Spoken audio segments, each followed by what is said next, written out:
दर्शक बंधु राज्य रे समस्त भत्ता अधिकारी मानक पई आसीगला गोटे बड़ खुशी खबर। सरकार देले एही खुशी खबर।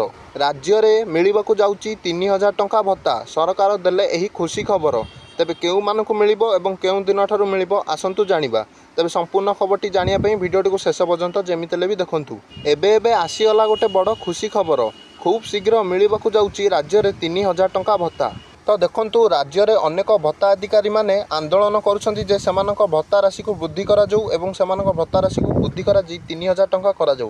कारण किछि दिन तले सरकार घोषणा करथिले कि जेउ मानकर बयस 80 वर्ष उपरे एवं जेउ भिन्नक्षम मानकर अक्षमता 80% उपरे सेमानक राज्य सरकार मासकु 3500 टंकार भत्ता राशि बा आर्थिक सहायता राशि प्रदान करिवे। तेणु अनेक भत्ता अधिकारी माने दाबी करछंती जे सेमानक भत्ता राशि रे मध्ये वृद्धि करा जाऊ एवं सेमानक भत्ता राशि को 3000 टंका करा जाऊ। सेयाको नै कि राज्यर अनेक जगह आंदोलन मध्य स्टार्ट हो गलानी एवं एक विशेष सूत्र खबर मिलुछि जे खूब शीघ्र राज्य सरकार एही लोक मानकर भत्ता राशि को वृद्धि करी 3000 टंका करदेवे। तेणु जो लोक मानकर बयस 80 वर्ष तले एवं जो भिन्नक्षम मानकर अक्षमता 80% तले अछि सेमानक भत्ता राशि बहुत शीघ्र वृद्धि हेबाकू जाउछि एवं सेमानक भत्ता राशि वृद्धि पाई 3000 टंका हेबाकू जाउछि। एहा थला आजर खबरटी। भिडियोटी भल लागिले भिडियोटी को लाइक, चैनल टी को सब्सक्राइब टे कर दियंतु।